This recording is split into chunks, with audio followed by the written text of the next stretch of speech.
So that was getting one piece of data. Like I said, that's all the kind of technology you need to do these things.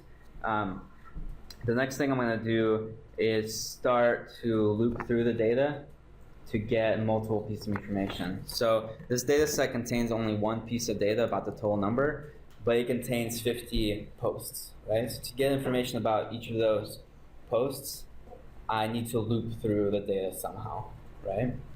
So I'm going to keep working with the same page here. So I'm going to keep all the code I had before. I might just comment these print statements, so I keep this pretty clean. Okay, so the next thing I'm going to do is try to get all of the users which are submitting these posts. And I do this in the same way as I got the one piece of information, but now I'm going to bring in like a whole array of information. This is just what we were talking about just now.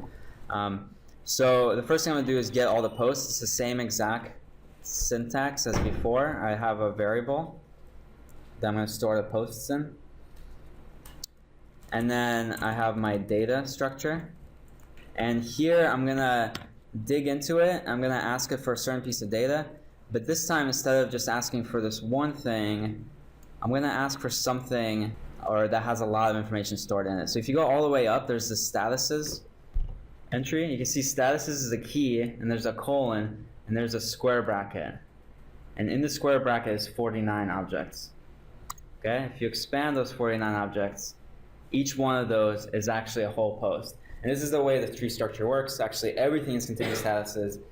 There's 50 things in there. I can take any number of those 50 things. I can get one of those things, and each one of those things contains all these other things. Okay, so does that make sense? That's the data structure.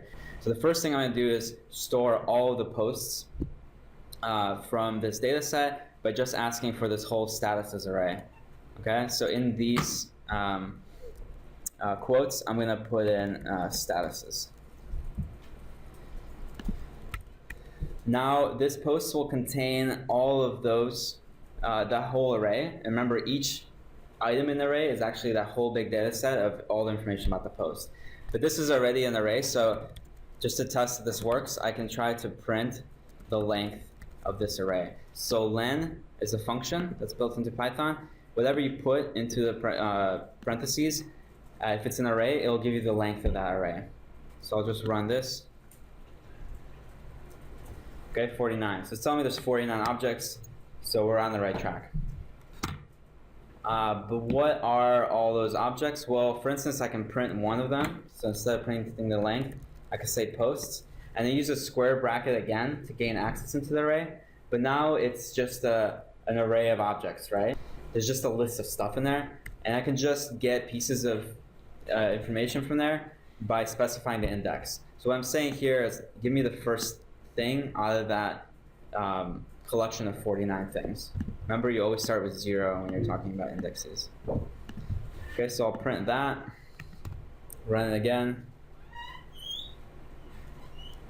So now it's a slightly more manageable data set. This is all it returned. And this is actually all the information from that one post. If you really go in here, you can see all the same stuff we saw here. There's information about the text. This is the actual message. Again, it's encoded, so you won't be able to read the Chinese yet. There's the images that we saw, so we can extract all this. The source. At some point here, there's the POID, which we used, right? It's the identifier. And there's going to be this whole other section of information about the actual user.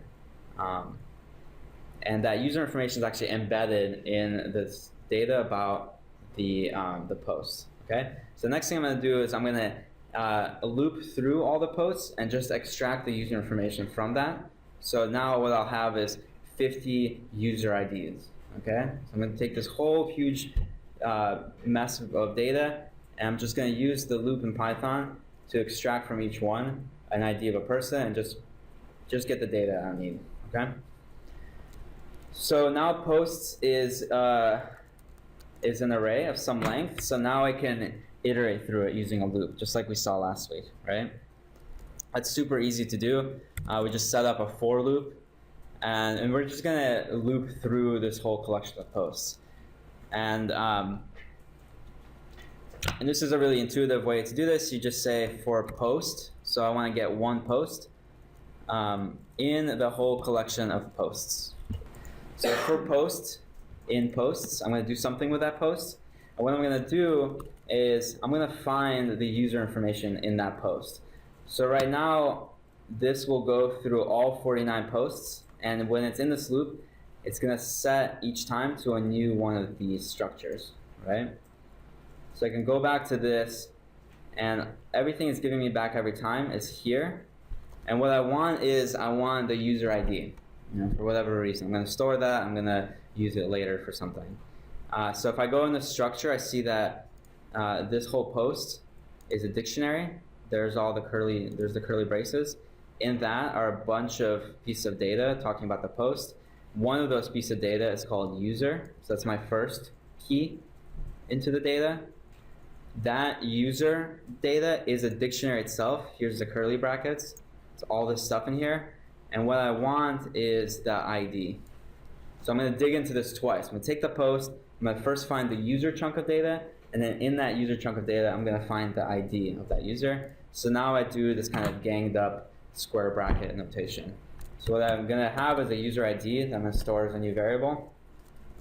I'm going to have this post, which is now storing just this collection of information about the one post. I'm going to have the square brackets, and I'm going to search for, I believe it's user, see here. That's going to give me all the information about the user, but I want to go one level deeper and just get the ID of that user. So this is exactly what we're just talking about, drilling deeper and deeper into the data set. We've already done this. We're 3 levels deep now, right? Because the first thing we did is drilled into the statuses array. Then we look into each part of that array and drill into the user data, and then from there go into the ID data.